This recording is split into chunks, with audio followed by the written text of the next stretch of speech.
सो UCC का मतलब है यहाँ पे secular personal laws of citizens which apply on to all citizens equally with respect to their religion, that is common marriage, divorce, maintenance and adoption। इसका मतलब यहाँ पे ये है कि यूसीसी का मतलब होता है secular personal laws of citizens, मतलब कि एक जैसे कॉमन कानून सभी लोगों पे यूज़ किए जाएंगे, सभी सिटीजन्स पे यूज़ किए जाएंगे बिना कोई रिलीजन को देख के, ठीक है। सो सेक्युलर में आपके जैसे कि आ जाता है कि कॉमन मैरिज, डाइवोर्स, मेंटेनेंस। इसका मतलब ये है कि अगर मैरिज किसी एक ही बंदे से हो रही है, अगर एक मैन की एक वुमेन से शादी हो रही है तो एक वुमेन की एक मैन से ही शादी होगी। तो अगर ये हिंदू में लॉ है, अगर ये हिंदू का कानून है, मतलब अगर ये कानूनी तौर पे हिंदू में यूज़ किया जा रहा है तो वही मुसलमानों में वहाँ पे भी यूज़ किया जाएगा। सो इसमें कॉमन आ गया, ठीक है। अगर मेंटेनेंस हिंदू पर्सनल लॉ में मिलता है तो मेंटेनेंस मुस्लिम पर्सनल लॉ में भी मिलेगा, ओके। तो ये ही कुछ यूनिफॉर्म सिविल कोड जैसे कानून हैं, ठीक है। इसी को हम कहते हैं यूनिफॉर्म सिविल कोड, ठीक है। ना कि ये सब कुछ लोग बहुत ज़्यादा ये सोच रहे हैं कि अब तो वही हिंदू के हिसाब से चलना पड़ेगा, हिंदू एक्ट के हिसाब से चलना पड़ेगा। ऐसा कुछ भी नहीं है, सिर्फ़ और सिर्फ हैरेसमेंट की बात है। यहाँ पे कुछ लोग पर्सनल लॉ से, कुछ लोग कह लो या फिर कुछ वुमेंस कह लो, मुस्लिम वुमेंस को कह लो या कुछ भी किसी भी धर्म की वुमेंस हैं जो कि बहुत ज़्यादा हैरेस्ड होती हैं कुछ पर्सनल लॉ से, बस उसी को मद्देनज़र रखते हुए ये लॉज़, ये यूसीसी को यूज़ किया जा रहा है, okay.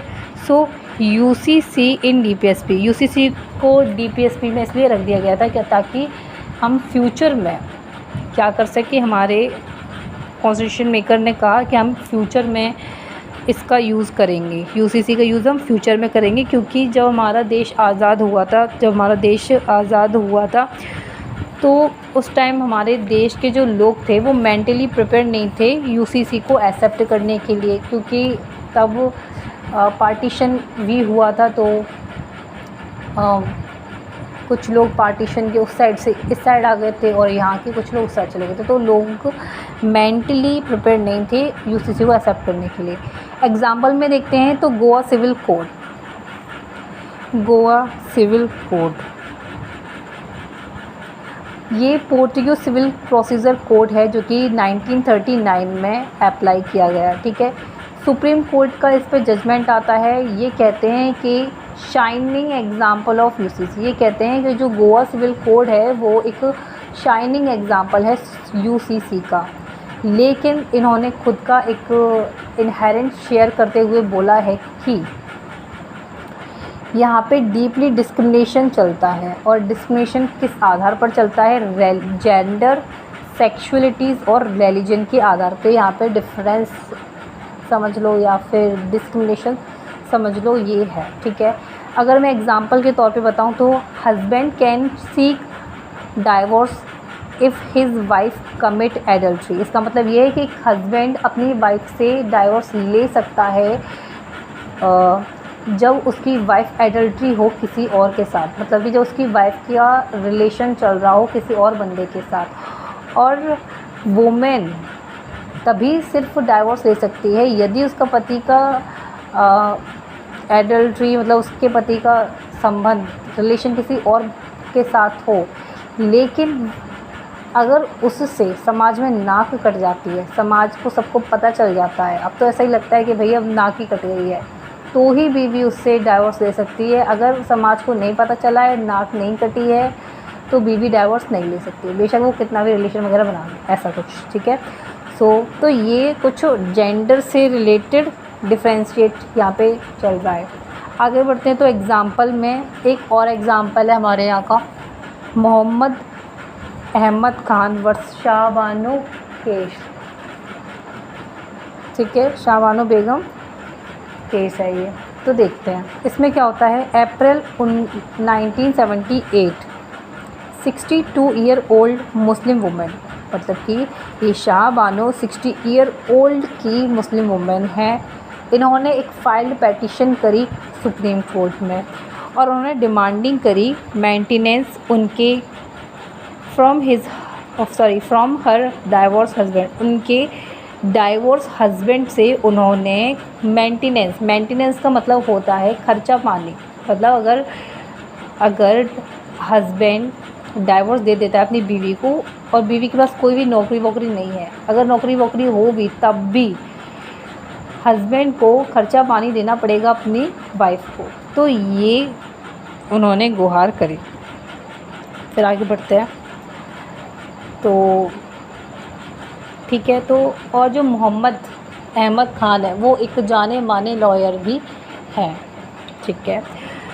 So after 40 years of marriage irrevocable तलाक, मतलब कि 40 ईयर की मैरिज, मतलब कि 40 साल की जो मैरिज थी उनकी, वो उन्होंने सिर्फ इरिवोकेबल तलाक मतलब कि 3 बार तलाक कहकर तोड़ दी। ठीक है। सो ग्रांटेड मेंटेनेंस 1980, तो उनको सुप्रीम कोर्ट के द्वारा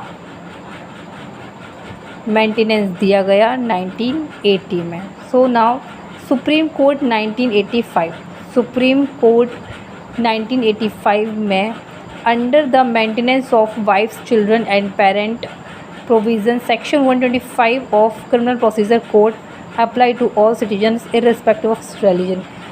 मतलब कि सुप्रीम कोर्ट ने 1985 में under the maintenance of wife children, मतलब कि वाइफ चिल्ड्रन और parents provision section 125 criminal procedure code के अंदर उन्होंने किसी भी रिलीजन की वुमेंस को, कोई भी रिलीजन की वुमेंस हो, उसके लिए ये प्रोविज़न अप्लाई किया गया। ठीक है।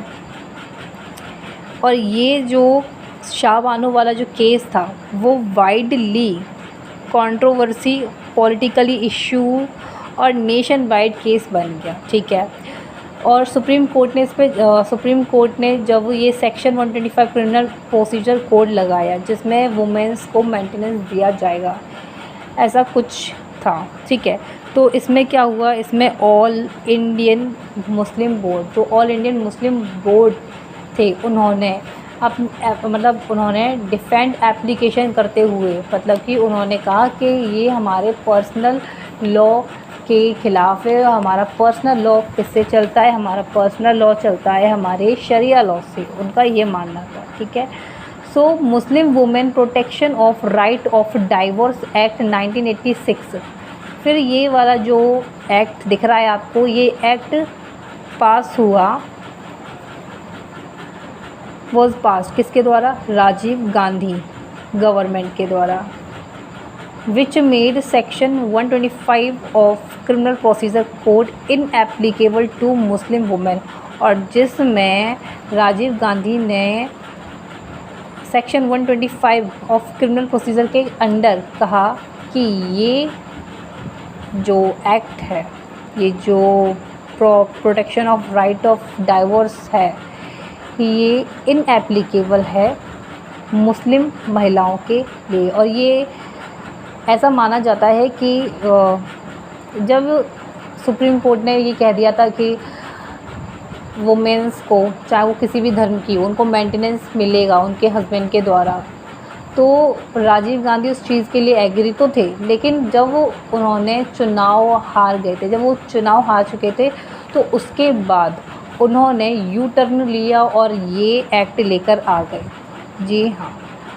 So thank you. अगर आपको मेरा वीडियो अच्छा लगा हो और अगर आपको और भी टॉपिक्स पे क्लैरिटी चाहिए, समझ चाहिए, तो आप मुझे कमेंट सेक्शन में कमेंट करके बता सकते हैं। मैं ज़रूर आपकी हेल्प करूँगी। और तब तक के लिए thank you and please subscribe my channel और like and share. Thank you. धन्यवाद।